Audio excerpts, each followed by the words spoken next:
cancel your wedding immediately. Get up in the morning and go to your mother-in-law's house, and you will see everything. My deceased grandmother told me this in a dream the day before my wedding, and when I arrived at my future mother-in-law's house, I was paralyzed by what I saw. But before I continue, tell me in the comments, what city are you listening to me from? I would love to know how far my story has reached. Sarah Collins was years old. She was wearing a beautiful tea-pink embroidered gown, one of those she wore when she did not need to prove anything to anyone. She stood in front of the bathroom mirror, her face still damp from the steam of the shower. In the reflection, she saw the familiar large eyes, mascara-darkened lashes, and black hair pulled back haphazardly. What she did not see, what she felt, was an anxiety she could not fully explain. The calendar hanging on the hallway wall showed there were exactly days left until her wedding. A dream wedding. The dress bought, invitations sent, everything ready, everything decided. Yet that morning, something in her chest did not feel right. She opened the window. The January air rushed in. She lived in a quiet residential area in the upper part of the city, like a pleasant neighborhood in Chicago, where mornings were cooler and neighbors barely greeted one another. She liked the silence of her apartment, although sometimes, like today, she felt that silence also took its toll. Sarah was a general accountant at an import company. She had built her life step by step, with effort. She had inherited the apartment from her parents after their death in an accident years ago. Her younger sister lived in another country. Most of her friends were married, and after avoiding commitment for so long, after so many disagreements, she had finally decided to commit to someone. Daniel Harper was tall, with a deep voice and a confident smile. Brown eyes, years old, owner of a small logistics business that, according to him, was expanding. They had met by chance during a bank appointment. He needed help reviewing accounting documents, and she was the only professional available at that moment. He was courteous and interesting. Sarah did not see it coming, but within weeks, they were having dinner together, talking about dreams, and he was slowly appearing in her long-term plans. Daniel was different. He did not have the adolescent airs of the men she had known before. He did not play hard to get. He was direct, and he had a protective touch that, although she did not openly admit it, made her feel seen. He had proposed 3 months earlier at the most expensive steakhouse they knew. Sarah remembered the soft piano music, the candlelight, the waiter suddenly appearing with a glass of wine, and inside it, the ring. It was not ostentatious, just right. Daniel knelt in the middle of the tables while other diners applauded. Sarah laughed, excited. She said yes without thinking much. And that was what tormented her now. Why hadn't she thought more? That morning, after coffee, she received a message from him. My mom wants to see us this afternoon. She's excited about the banquet. Can you? Sarah's finger trembled as she typed, yes, of course. It was the logical, polite thing to do, but she could not forget the first time she had visited that house. She remembered it in detail. Eleanor Harper, Daniel's mother, had welcomed them wearing a clean apron, her hair pulled into a tight bun, and a look that seemed to measure Sarah's worth with an invisible tape measure, smiling yet critical, polite yet cutting. "And you live alone?" she had asked directly, pouring coffee without meeting her eyes. "Yes," Sarah replied. "I inherited my parents' apartment a few years ago." "In what area?" "In High View." Eleanor observed her as if she had just been told she lived in Beverly Hills. "Nice area, very sought after." That night, while washing dishes, Daniel whispered, "Don't take it personally. My mom was raised old-fashioned. It's hard for her to trust." Sarah said nothing, but she never forgot how Eleanor, between questions about income, debts, inheritance, and family, avoided talking about her own son. About Daniel, she only said, "He's very good at business, but he needs a stable woman like you." Stability, always that word. In the middle of the afternoon, while Sarah sat in her office, an idea struck her like lightning. What if I don't get married? What if I don't really know the man I'm about to share my life with? She looked at her agenda. Everything was there: timelines, payments, guest lists, crossed out names, chosen flowers, confirmed caterers. But there was no room for doubt, as if marriage were a business operation and not a vital decision. That night, she went to bed with restless thoughts. The city slowly grew silent, and the darkness of the room embraced her with familiar coldness. Sleep did not come easily. She tossed and turned, squeezed the pillow, uncovered herself, then covered herself again. And then she saw her clearly: her grandmother, her second mother, the woman who raised her while her parents worked all day, the one who taught her not to beg for love, to recognize signs, and never ignore her gut. Grace had died 4 years earlier after a long battle with diabetes. Sarah still kept her handkerchief on the nightstand. But this was different. This did not feel like a dream. Grace sat in the dining room chair, the same one where she used to read in the afternoons. She wore her light blue robe and plush slippers. Her face was serene, but her eyes burned. "Sorry," she said, using the pet name only she used. "Listen to me closely, because I don't have much time. You have to get out of there. Those people are not good." Sarah could not move. She could barely feel her body. She only listened. "Do not marry him. He is not who he says he is. Tomorrow, go to his mother's house. Go alone. You will understand everything." Sarah tried to speak, but she could not. Grace stood, took her hand, and whispered, "This is not love, my girl. It's a trap. You have to wake up." She woke up sweating, gasping. The clock showed early morning. She sat upright in bed.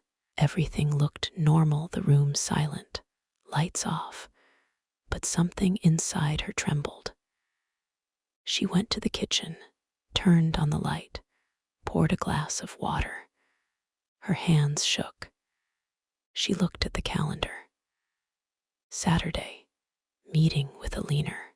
She took a deep breath. "I'm going earlier." "Alone," she murmured, Still feeling her grandmother's voice in the air, she would not tell Daniel. The next day, she dressed without haste, denim pants, a simple blouse, hair tied back. She drove in silence. At every traffic light, the dream returned. Grace's gaze, the warning. When she arrived at Aliner's house, she parked a few houses away and walked the rest of the distance. The street was quiet. She rang the doorbell. No answer. She rang again. Then she saw something. From the back of the house, a woman hurried out. Young, blonde, wearing a red jacket. She got into a car and drove away without looking back. Sarah froze. Moments later, Aliner opened the door. Sarah, what a surprise. Weren't you coming this afternoon with Daniel? I wanted to talk to you alone, Sarah replied. Aliner studied her, then smiled tightly. Of course. Come in. I was just preparing something to eat. The house smelled of stale coffee. Aliner led her to the dining room, where a folder lay open on the table. I'm reviewing paperwork for the event hall, she said. But Sarah did not know that the folder had nothing to do with the wedding. When Aliner went to the kitchen, Sarah glanced quickly at the papers. Names, lists, addresses, and a title, Single Property Owners. A chill ran through her body. Then she understood. The woman who left through the back door was not just a visitor, and Aliner was not just an intrusive future mother-in-law. Sarah swallowed. Her heart pounded. In that orderly, quiet house, her life began to crumble. Aliner returned with a tray of dry cookies and a smile as fake as the embroidered tablecloth beneath them. Do you like chamomile tea, Sarah? It's calming, she said, placing the cup in front of her with slightly trembling hands. It's fine, thank you, Sarah replied, her eyes drifting back to the folder she had discreetly closed. Her mind replayed what she had seen: women's names, addresses, columns labeled marital status, and property in own name, written neatly, with marginal notes. Aliner sat down on the other side of the table. Sarah looked at her closely. Her gestures seemed the same, but there was a strange glint in her eyes, an uncomfortable stiffness, as if she knew she was acting and feared being discovered. Everything okay, Sarah? Aliner asked softly. You look a little pale. Yes, of course. I just woke up early, Sarah replied. Lying to her was easy, too easy. As if Aliner's presence activated a defense mechanism Sarah did not know she had. She took a sip of tea, while her thoughts became a dense cloud. Who was that woman who had left through the back door?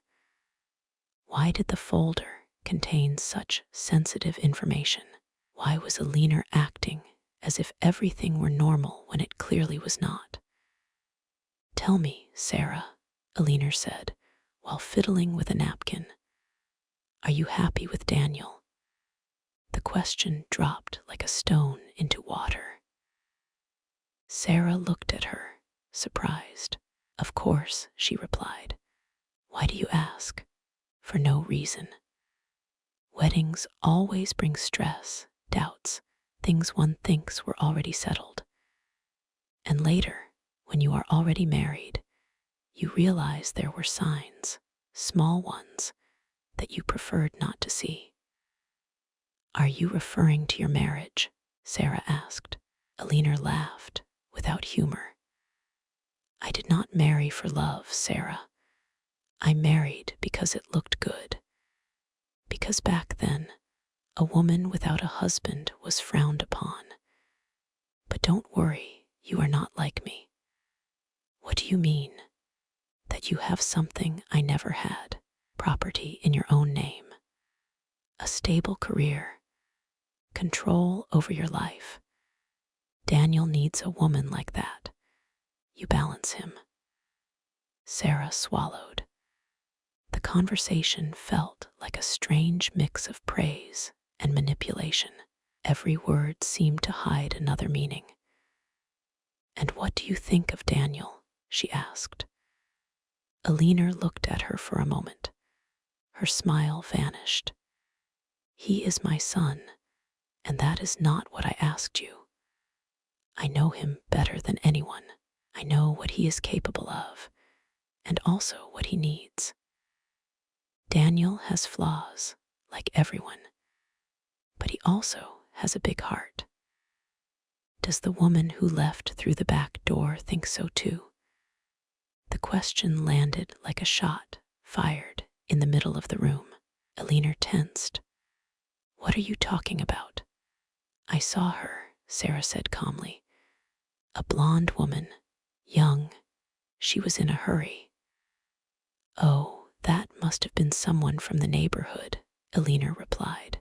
Sometimes I look after a neighbor's child who works nearby. She held Sarah's gaze for a few seconds, then sighed, stood up, and walked to a wooden cupboard. She opened a drawer, took out a photo album, and dropped it onto the table. You want to know who it was, she said, her tone now harsher, less motherly. Then look. Sarah opened the album.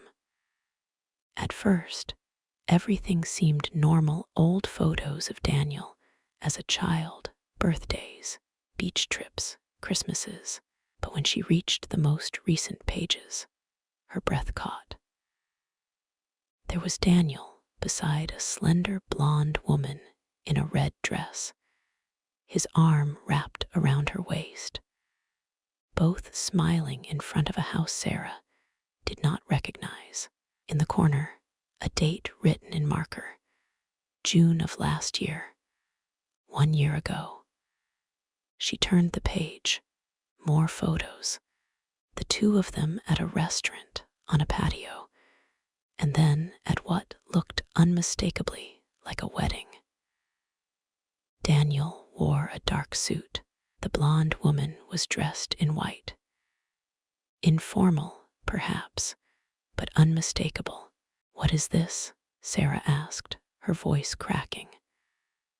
A phase that passed, Alina replied without blinking. Yes, he was with her.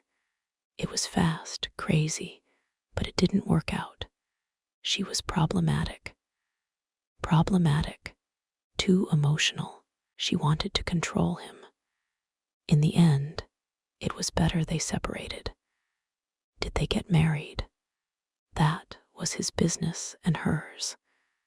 Sarah slammed the album shut. Her hands were shaking. Why did he never tell me? And did you ask him?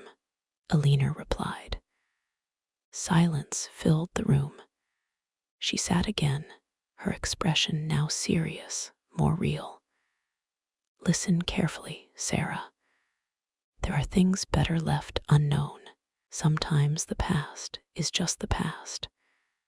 Digging it up only brings pain. And what about deception? Sarah asked. Do you think anyone is safe from that? Sarah stood. She could not bear it anymore. She walked to the door and opened it. Alina did not follow. Do you really want to marry Daniel like this? She said calmly. Knowing there are parts of his life you will never understand or control. Marriage is not a contract between angels. Sarah left without answering. The drive back felt endless. Traffic blurred into noise she did not hear. She thought only of the blonde woman, the photos, the folder. and everything she had ignored for love. That night, when Daniel arrived at her apartment, Sarah was sitting on the sofa with the album in her hands. He entered smiling, carrying Chinese food and a bottle of wine. "Look what I bought, your favorite," he said, setting the bag down. "How was the meeting with my mom?" Sarah looked up. "Why didn't you tell me you were married?" Daniel froze. The silence thickened. He lowered his gaze, rubbed his face, and sat across from her. "What did my mom tell you?" "I saw the photos." "Ah, did you marry her?" "It was complicated." "And why didn't you tell me?" "Because it doesn't matter." "It doesn't matter." "Sarah, listen to me. It was a mistake. It lasted less than months. She was unstable." "Did you meet her at a bank too?" Daniel did not answer. "Did you ask her to sell her house too?" His expression changed, annoyed, defensive. "What are you talking about?" "I saw a folder at your mother's house. A list of women, single, with properties. What is that?" "You have no right to meddle in our business." "Our business?" Sarah stood. "Is that what you call planning a wedding?" "Lower your voice and answer me." "I have nothing to explain," he said coldly. He grabbed his jacket. "Not everyone has a clean past, Sarah. And you're not perfect either. Or are you?" "I'm not talking about perfection. I'm talking about lies." "Then keep your doubts. I don't have to justify myself." He slammed the door behind him. Sarah remained alone, the photos spread across the table. A hollow feeling in her stomach that had nothing to do with hunger. Her world was falling apart, and she did not know which piece to pick up first. She did not sleep that night, not because she missed Daniel, but because deep down she knew the nightmare was only beginning. Her grandmother's dream no longer felt like a warning. It felt like a prophecy unfolding. She lay awake until dawn, staring at the ceiling, her mind spinning without rest. Images flashed relentlessly. The blonde woman leaving through the back door, the folder, the wedding photos, Daniel's cold eyes. Rage, fear, shame, everything mixed together. Morning came.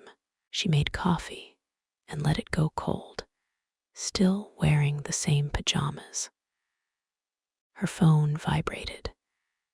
It was Laura Bennett, her best friend since college, the one person with whom she could be completely honest. "Are you okay?" Laura asked. "No. Do you want me to come over?" "Yes." Minutes later, Laura sat in the living room with a notebook in hand, her hair pulled into a tight braid, her expression sharp and determined. "Tell me everything from the beginning," she said. Sarah did, from the bank meeting to the dream, the folder, the album, and the final argument. Laura listened without interrupting. When Sarah finished, she exhaled deeply. "We need to find out who that woman is." "How?" "Social media. He has Instagram, right?" "Yes, but he barely posts." "Comments, followers, who he follows," Laura replied. "Social media always says more than people think." They turned on the laptop. Laura typed nimbly, while Sarah dictated the names she remembered, the profiles she had seen in the album. They searched for Daniel first. His account was private, but the list of people he followed was public. Laura began checking them one by one.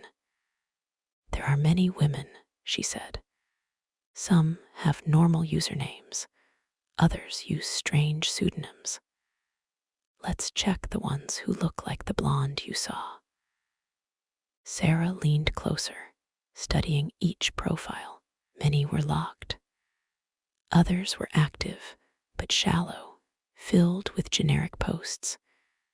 Just as they were about to close the laptop, Laura stopped. Wait, this one. The profile name was Alyssa Morno. It was a modest account with few posts. But in one photo from just over a year ago, Daniel appeared hugging the same woman Sarah had seen in the album, the same face, the same hair, the same red dress. Sarah felt a hollow open in her stomach. It's her. Laura opened the photo. The caption read, "He makes me feel secure. Thank you for appearing in my life." This is from last year, Laura confirmed. How long have you been with Daniel? About months. Then they overlapped. A shiver ran down Sarah's arms. What do we do? What should I write to her? From my account. You can't appear yet. Laura typed a short, careful message. Hello, Alyssa. I'm sorry to write out of the blue. I have a delicate situation involving Daniel Harper. I'd like to talk to you. Please. This is not a joke. They sent it. Hours passed. Sarah could not concentrate on anything. Laura stayed with her all day. Then, in the afternoon, a reply arrived. Who are you? What do you know about Daniel? Sarah's heart pounded. Laura showed her the phone. I just need to know if you were with him last year. Some things don't add up. Please, I need to talk to you. Minutes later, another message appeared. Yes, I was with him. I married him. Who are you?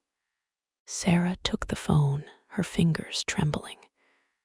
My name is Sarah Collins. I'm his fiancé. The response came quickly. Oh my God. Another message followed. We need to talk. Not here. Can we meet? I have something to show you. They agreed to meet the next day at a downtown coffee shop in New York City, a place with large windows and constant foot traffic. It felt safer that way. Sarah barely slept that night, not from fear, but from a desperate need to know, to understand, to confirm what she already feared. She arrived early the next morning. Laura came with her, but sat at another table, watching from a distance. Alyssa arrived on time. She was thinner than in the photos, her face tired, dark circles under her eyes, hair pulled into a loose bun. You're Sarah, she said without greeting. Sarah nodded. They sat. Tell me everything, Alyssa said hoarsely. How long have you been with him? Almost a year. I told my friend everything. We searched social media. You appeared. Alyssa lowered her gaze and pulled a folder from her purse, placing it on the table. It's all here. Copies of the documents for the house I sold. Messages from him. The police report, though it didn't help. Sarah opened the folder. Everything was neatly organized.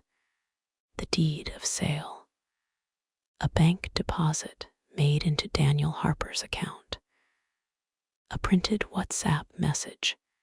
In months, I'm going to give you the house you deserve. What happened after you sold? He disappeared. Took the money. Changed his number. Blocked me. I went to his house. His mother told me he was traveling, that she knew nothing. Did you file a police report? Yes, but legally, it wasn't theft. I sold the house willingly. He didn't force me. I didn't leave proof the money was for him. I didn't sign anything. A knot formed in Sarah's throat. How did you meet him? At the bank. I went for paperwork. He helped me. He was kind. He said I was different, that he'd finally found a mature, strong, confident woman. I believed him. And you never suspected anything. I did, but I confused it with normal things. He didn't talk about his job much. He didn't introduce me to all his friends. He was careful with his phone. I thought he had emotional scars. I felt sorry for him. Sarah took a deep breath. I swear I didn't know any of this. Alyssa nodded. It's not your fault either. He's a professional. He doesn't improvise. Everything is calculated. Do you think he's done this before? I don't have proof, but his mother knows everything. She covers for him. Is there another woman? Yes, her name was Julia. He mentioned it once, thinking I was asleep. Do you know anything about her? Only that she disappeared. People think she moved abroad, or that something worse happened. Sarah's stomach clenched. I don't know, Alyssa continued. If my sister hadn't been nearby, maybe I'd have ended up the same way. I got depressed. I shut myself in. I lost friends. Now I work part-time. I'm recovering, but I have nothing of my own. Everything went with him. Silence fell. The names, dates, documents, everything fit. Can I keep this? Sarah asked. Yes, and if you can report him, even if he doesn't go to jail, at least he won't do it again. They said goodbye without hugging. Alyssa walked away as if carrying a heavy weight on her back. Sarah stayed seated, staring at the papers. Laura approached, her face pale. Did you hear her? Yes, Sarah replied. And she's not the only one. That night, while reviewing the documents in her apartment, her phone vibrated. Unknown number. Hello, a woman's voice whispered, low and urgent. Are you Sarah Collins? Yes. Who is this? I can't tell you my name, but listen carefully. Don't marry Daniel. He's not who he says he is. Sarah felt frozen. He ran away with everything I owned. Please don't let the same happen to you. The call ended. Sarah stood still as rain began tapping against the windows, soft, persistent, heavy with dark thoughts. Don't marry Daniel. He's not who he says he is. She turned off the phone with icy hands, her chest tight with a truth she could no longer deny. What began as a bad feeling had become a relentless reality. The next morning, before even drinking coffee, she called Laura. Her voice was steady. I need an investigator, a real one. I want proof. Laura sent her a contact, immediately Mark Reynolds, a former police officer turned private detective, known for his discretion. Sarah called him without hesitation. The meeting took place in a small office in an old building in downtown Miami. Mark was in his 50s, with a trimmed beard and gray eyes that seemed to see more than they should. He listened carefully as Sarah told him everything, never interrupting, only taking notes with a worn blue pen used, it seemed, to record many other people's hidden truths. Do you have proof? Mark asked when she finished. Only this, Sarah replied, handing him the folder Alyssa had given her, along with copies of messages and details of the anonymous call. Mark flipped quickly through the documents.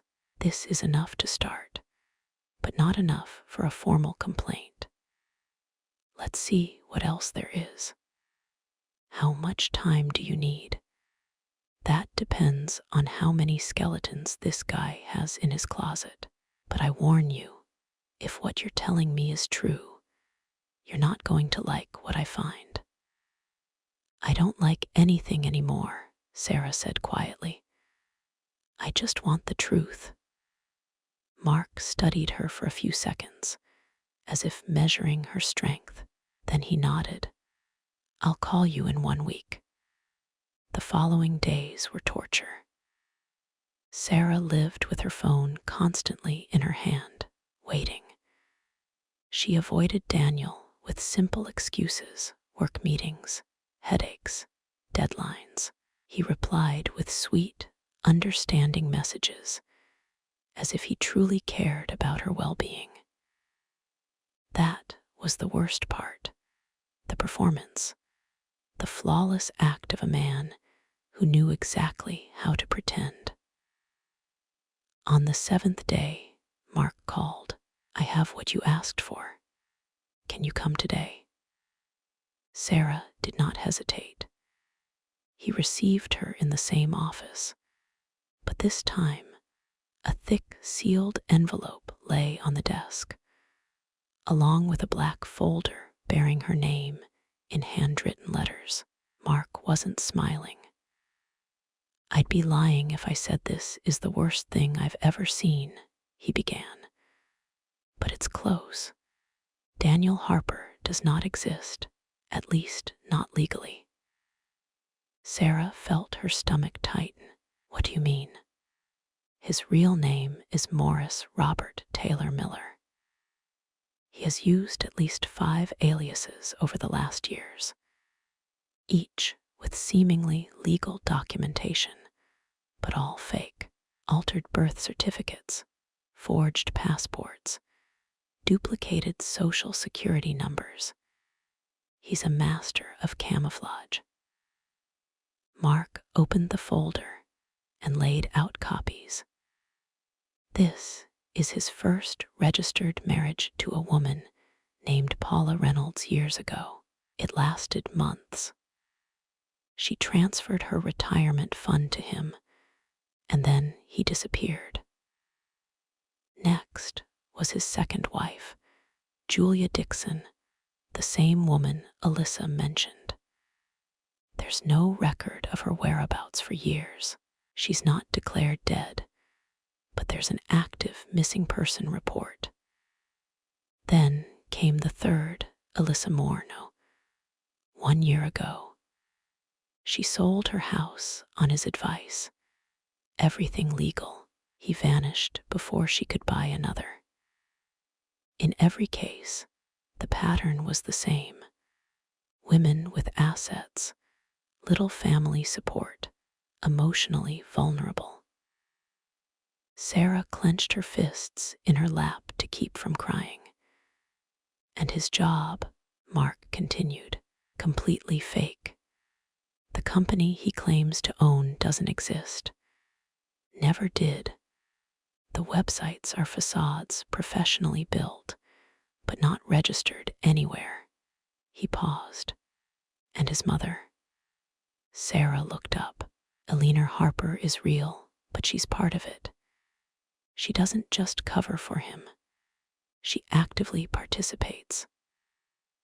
Mark opened another folder.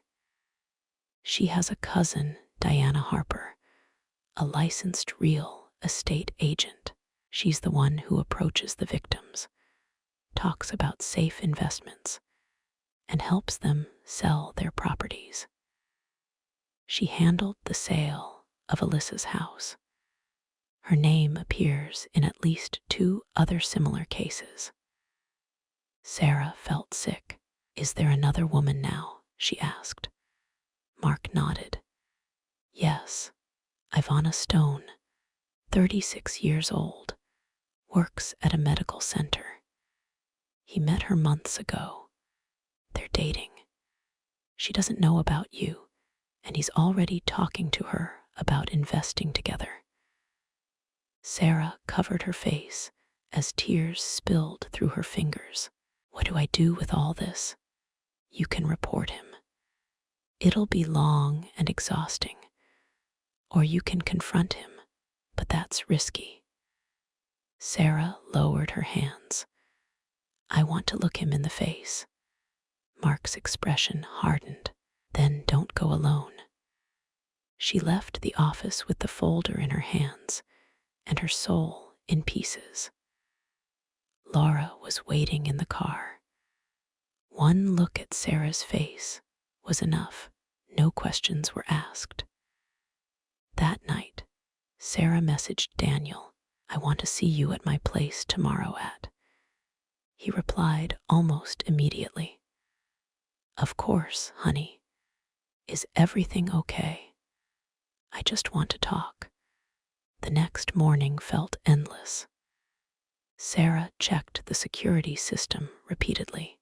Mark had installed 2 hidden cameras the day before, one inside the frame of a dining room painting, another concealed in a hallway lamp.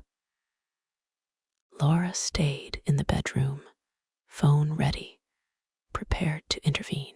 At exactly the scheduled time, the doorbell rang. Sarah opened the door. Daniel stood there immaculate as ever, white shirt, familiar smile. Hello, beautiful. I missed you. She stepped aside without a word.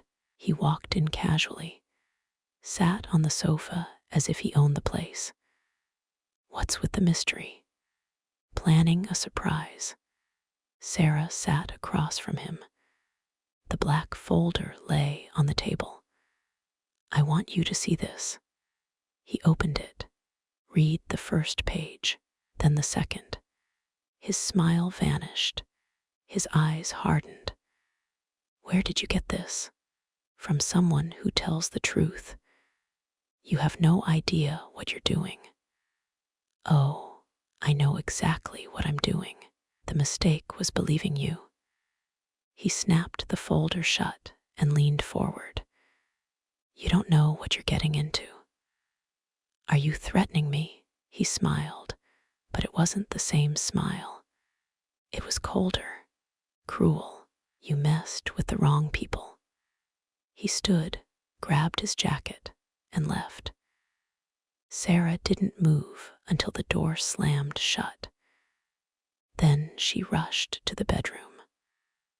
Laura was already standing, phone in hand. Did you record everything? Every second.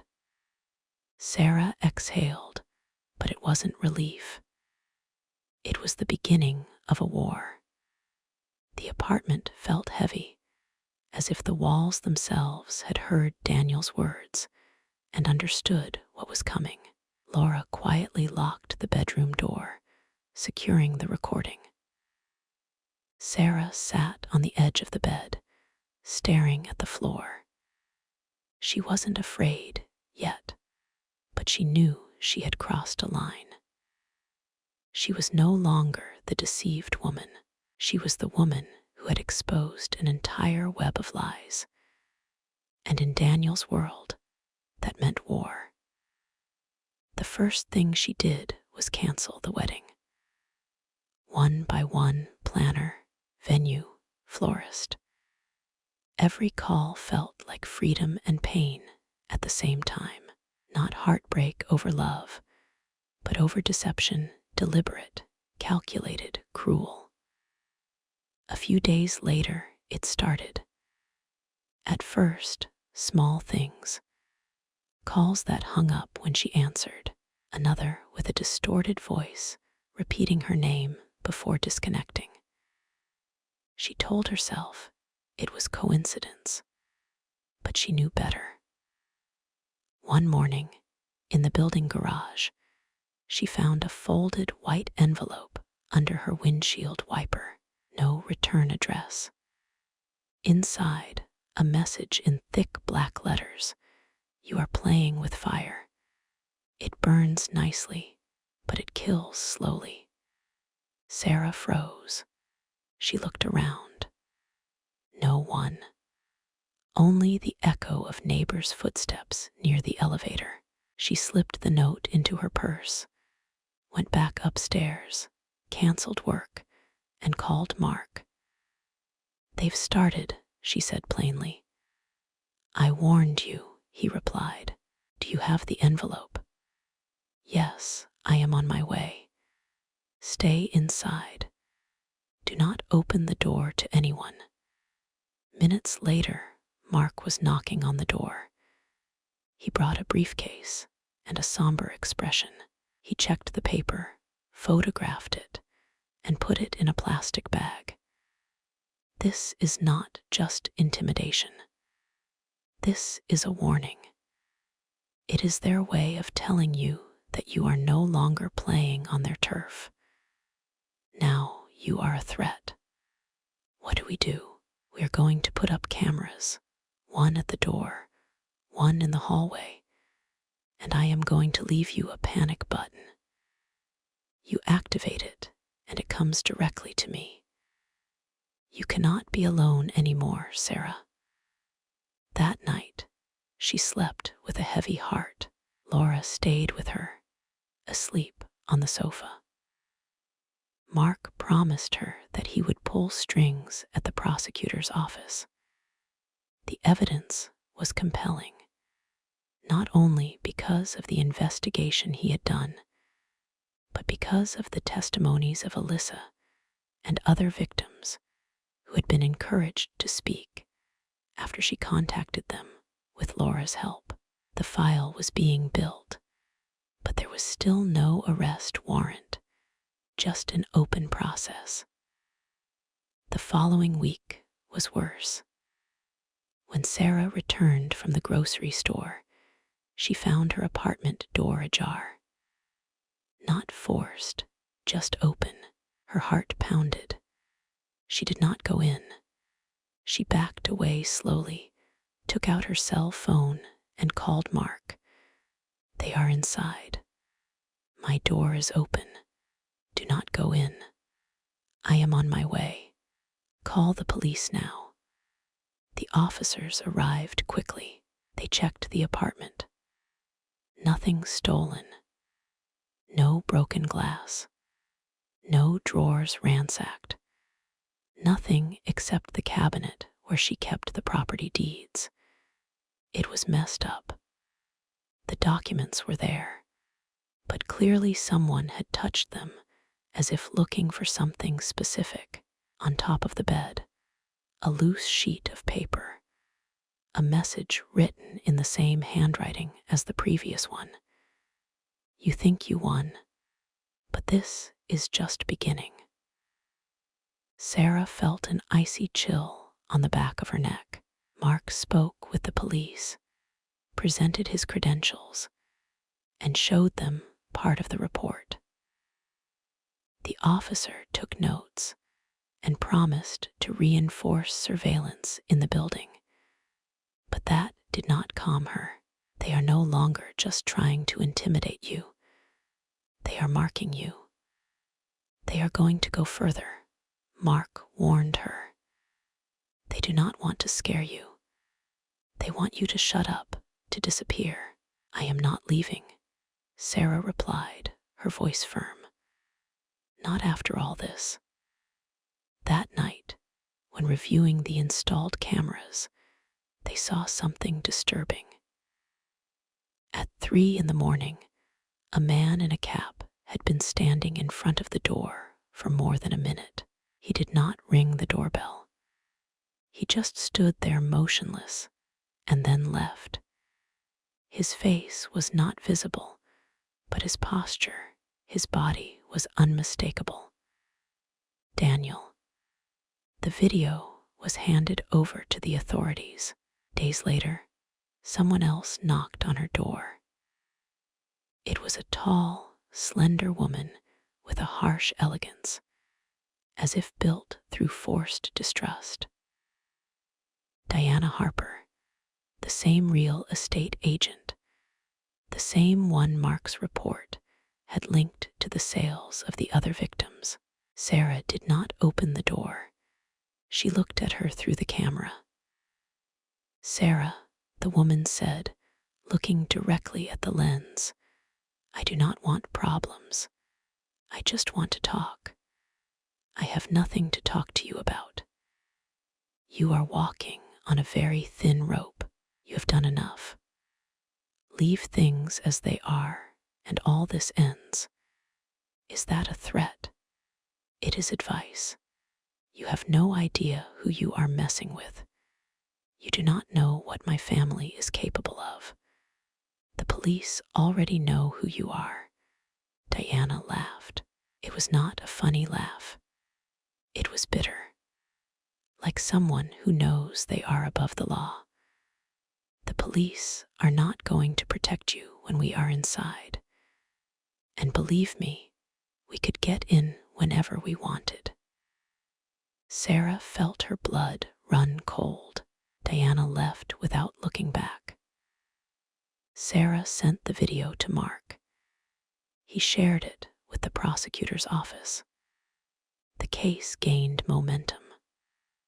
The complaint was formally filed under charges of fraud, identity theft, and criminal conspiracy.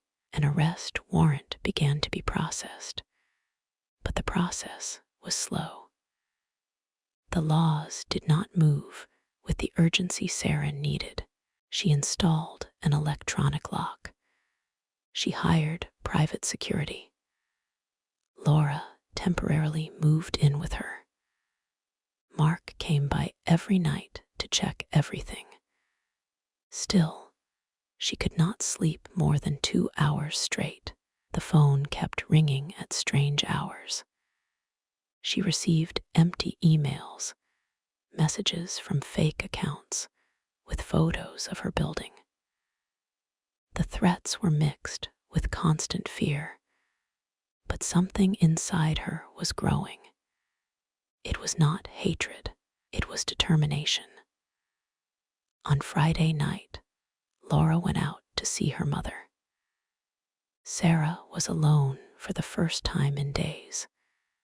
She took the opportunity to review the papers calmly, organize everything into folders, and scan documents. Meanwhile, a storm began to cover the sky. At 11, the hallway camera activated. Sarah looked at the monitor. It was Daniel. He was standing in front of the door, wet from the rain, wearing the same white shirt as if he did not care about the scene. He was looking directly at the lens. He did not move. Sarah did not breathe. He raised his hand. He made a gesture as if waving. Then he approached the intercom and spoke. "That house will be mine. You can bet your life." And he left. Sarah collapsed on the sofa. The fear now had a shape. It had a face. It had a voice. And there was no way that this was going to end well. Sarah knew it as soon as Daniel moved away from the camera. It was not just a threat. It was a declaration of war. And the most dangerous thing was that he had nothing to lose. But she did. Her peace, her name, her home, her life. Mark arrived minutes later. They reviewed the video together. He did not say anything for several seconds. Then he pressed his lips together, closed the laptop, and looked at Sarah with a seriousness he had not shown before. "Time to wait is over. Now we go after him." Sarah nodded. She was ready. The next step was to gather the others. Mark proposed it. It was time to consolidate the evidence, coordinate efforts, show that it was not an isolated case, but a carefully woven network of scams. Sarah made the calls. Alyssa was the first to respond. Then Julia appeared. She was not dead. She was not lost. She was hiding in another city with another name. When she found out Daniel was looking for her, she disappeared without a trace. She had been in psychological treatment for years. When she received Sarah's message, she hesitated. But then she decided to speak. The meeting was in a discreet place, Mark's office. 4 chairs around a gray table, neutral walls, a window covered by blinds. Sarah arrived first, then Alyssa, her countenance already firmer. Then Julia, who entered with short, nervous steps, as if everything in that space could betray her. And finally, Irene. Sarah did not know Irene. Mark had contacted her after reviewing Daniel's latest activities. Irene had not been scammed, but she was about to be. She had a house in the suburbs of Dallas, lived alone since her mother died, and had met Daniel at an art gallery. He approached her with the same discourse, admiration, sweetness, promises of a joint business. When she began to suspect, she found an anonymous blog online where a woman warned about her case. It was Alyssa. The conversation between them was tough, but also powerful. They were not just victims. They were survivors.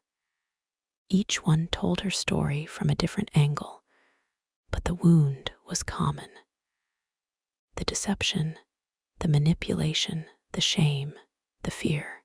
Julia was the hardest to listen to. He asked me to sell my parents' house. He promised me we would open a clinic together. I gave him everything. When I started asking questions, and he locked me in my own house for days, he took my phone. I had to escape through the window. No one believed me. The police did nothing. My sister thought I was exaggerating. I went to another city with the little I had left. I changed my name.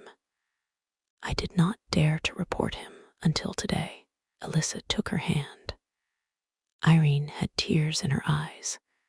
What do we do? How do you fight someone like him? She asked. Mark placed a folder on the table. Inside were copies of the reports, the complaints, the fake documents, the call records, the videos from the hallway camera, the written threats, the names of all the women contacted. The case was no longer a file. It was a ticking time bomb. The prosecutor is already informed, Mark said. The complaint has been formalized as aggravated fraud and criminal conspiracy. We are about to get the arrest warrant. We just need one more piece.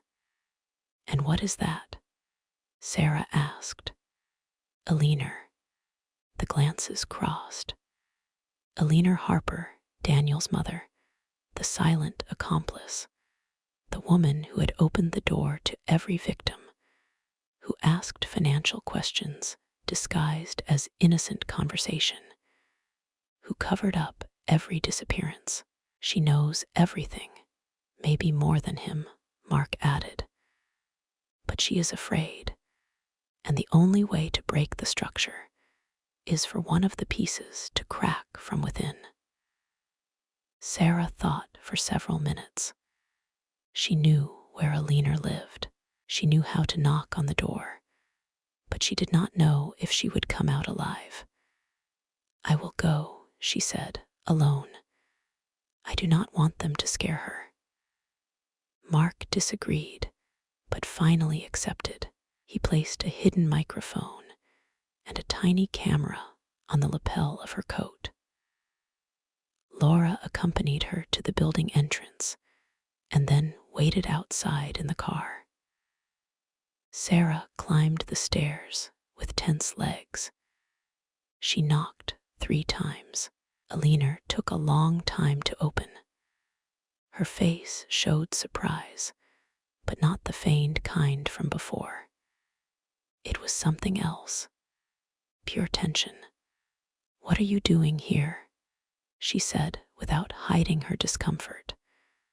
"I need to talk to you alone. I am not here to fight or to scream, just to talk." Alina hesitated, but stepped aside. Sarah entered. Everything was the same as the last time. Too much order, too much silence. They sat down in the dining room face to face. "Your son came to my house. He threatened me. I have proof, recordings, testimonies. We know everything, Alina. We know about Diana, about the other women. You can help us, or you can go down with them." Alina lowered her gaze. Her fingers trembled. She did not say anything for almost a minute. "I did not know at first," she murmured. "I just thought I was helping my son get ahead. He told me they were business deals, that he was giving opportunities to women who did not know how to manage their assets. And when they disappeared," Sarah asked, "did you also justify that?" Alina burst into tears. They were not loud tears. They were contained, as if she refused to give in completely. It all got out of control. Diana was the one who convinced him to continue. She is ambitious. She pushed. I stayed quiet, and that makes me an accomplice. I know. Then speak. Give a statement. Help stop this. There is no turning back." Alina looked her in the eyes, for the first time, without a shield. "Do you promise me they will not kill him?" "I promise you that we are going to seek justice." Alina nodded. Mark and the prosecutor met with her 2 days later. She gave a statement. She detailed the movements, the names, the dates. She handed over documents, even copies of contracts she had hidden out of fear. Her testimony sealed the indictment. That same week, the operation was authorized. Diana was arrested at her office. She had fake documents, lists of properties, and bank records of the victims. She was arrogant at first, but when they showed her the video of Alina testifying and the evidence found, she collapsed. She started crying. She shouted that Daniel had manipulated her, that he forced her, that she was only following orders. She was taken into custody without bail. The media began to catch the scent of the scandal, a network of scams affecting single, vulnerable women from within their own homes. Social media was flooded with messages. More women wrote to Mark, to Sarah. There were other victims in other cities, in other states. Some had been silent for years. Now they felt they could speak. Sarah could not believe how far everything had gone. And yet, the most important thing was missing. Daniel. He had disappeared. Since his last appearance in front of the camera, he had not been seen again. His cell phone was turned off. There were no bank movements, no digital trace. But Mark did not let up. On Thursday night, Sarah's cell phone vibrated. It was late. Laura was sleeping. Mark was on the screen. "Sarah, we have him." She sat up immediately. "Where?" "In the city, in a hostel in the Greenville neighborhood, registered under the name of Morris Stephen Scott. An informant recognized him from the photo that circulated. We have already activated the order. The police are on their way."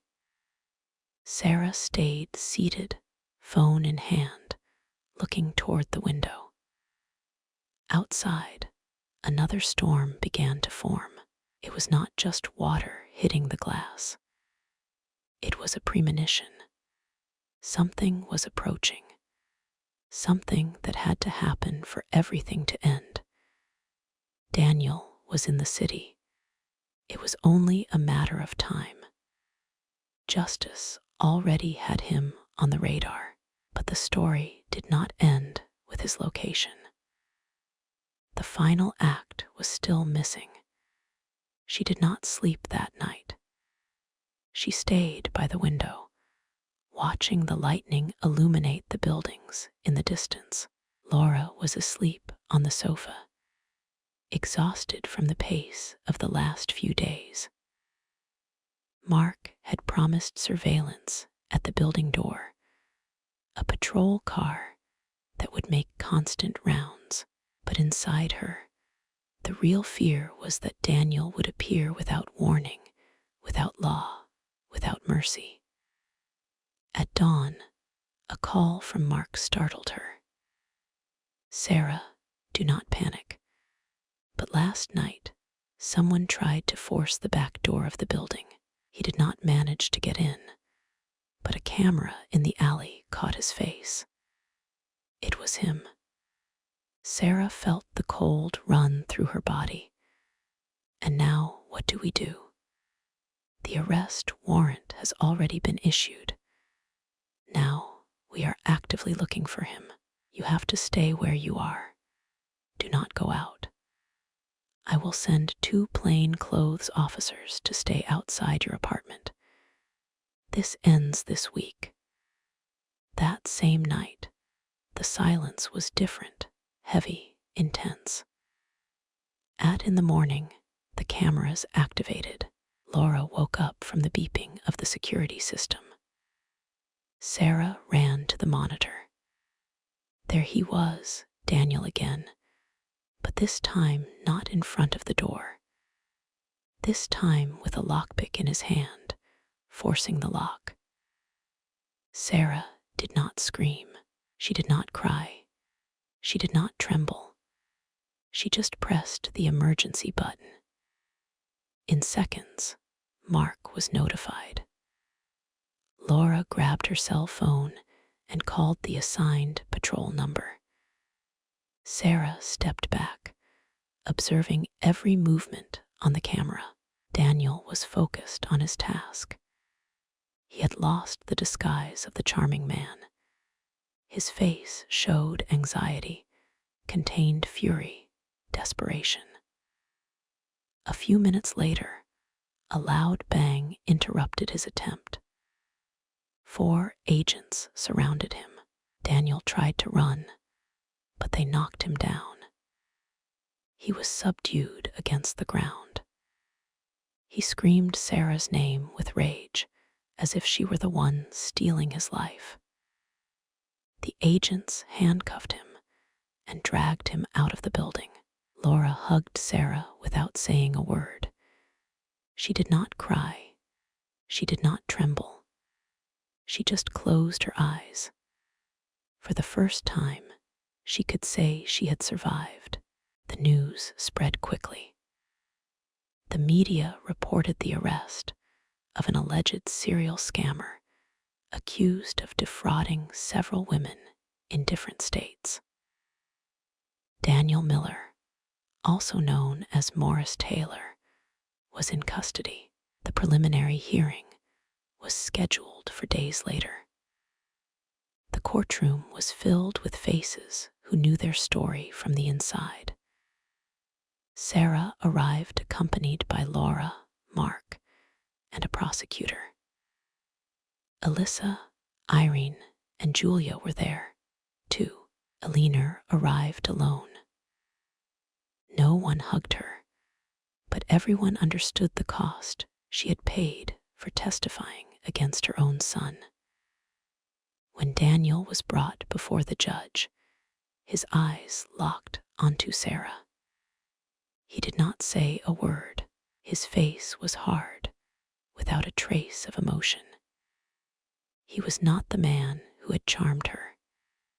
He was someone else, a hollow being like an abandoned house that only preserves its facade.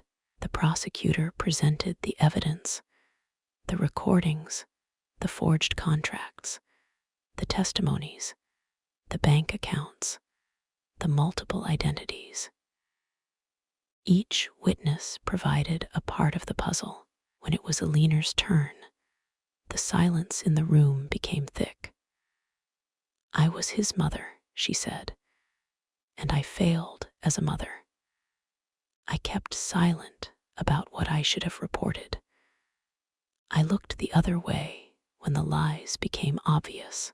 I thought I was helping my son rebuild his life, but what I did was support his wickedness." The judge listened in silence. In the end, he ordered pretrial detention without bail.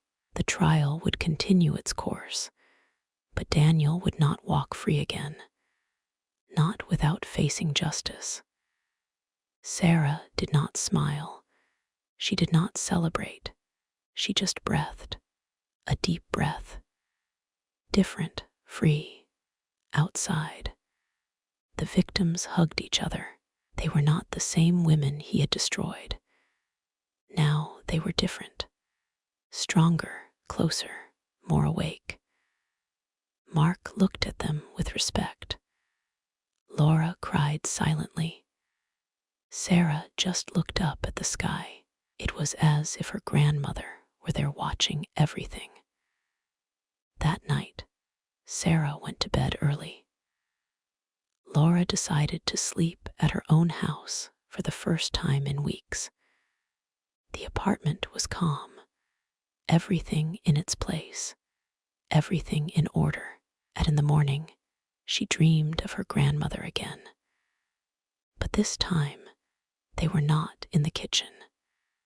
There were no warnings. There was no fear. They were in an open field, a place full of flowers. Grace looked at her with a smile that lit up her face. "Now you are free," she said. "You did the right thing, not just for you, for all of them." Sarah woke up with tears in her eyes. They were sweet tears of relief, of gratitude. The sun was coming through the window. The storm was gone. Days later, she began to live not as therapy, not as revenge, as a legacy. Her story had to be known. It had to reach other women, those who lived with a manipulated heart, those who did not know how to recognize abuse behind a smile, those who thought love naturally hurts, those who were silent out of fear, shame, or guilt. The book was titled "The Ones Who Woke Up in Time." It was a success, but more important than that was the support network that formed from it.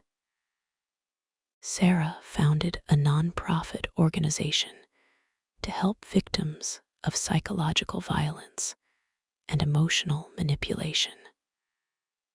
Irene became a counselor. Alyssa became the project's accountant.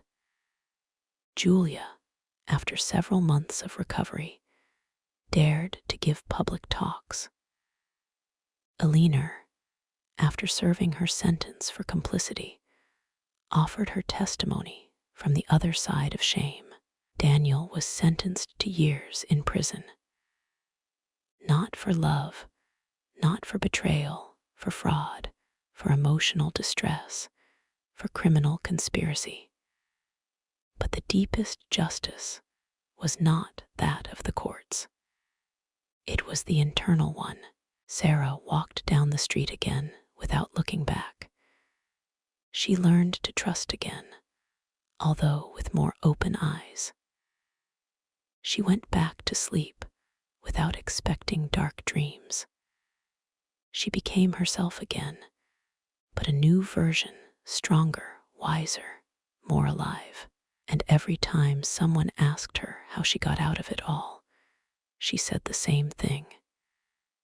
It was not just because of me. It was because someone from another place warned me, woke me up, held me when I could not anymore. There are battles that seem too big, monsters that disguise themselves as love, shadows that steal our breath. But when the truth prevails, when the soul clings to the light, no deception can last forever. God does not leave without a voice those who cry out from the heart. He does not abandon those who were hurt for trusting. He does not remain silent in the face of injustice. Life, with all its chaos, also has a way of balancing itself. Sooner or later, every seed sown in pain blossoms into truth. Every tear shed with faith transforms into a sign. Every woman who stands up breaks chains that others did not even know they were wearing. And somewhere in heaven, there are those who watch over us, even though they are no longer here. Sometimes they appear in dreams, sometimes in intuitions, sometimes in an inner strength that we do not know where it comes from, but they are there, guiding, warning, loving. Sarah understood it late, but in time, and since then she never ignored a sign again, because the soul knows, it has always known. If you liked this story, I invite you to leave me a comment about what you felt when listening to it. And if you have gone through a similar situation of deception, I would love for you to share your valuable opinion. There are many people going through a similar situation. We hope your voice lives in you. Share this story and be part of the change. Remember to tell me what city you are watching this video from. I would be very honored if you leave me a like. Share the video with a friend or family member, and subscribe to the channel. Do not miss the next surprising story that is appearing on your screen right now. We have entertainment guaranteed exclusively for you. See you in the next.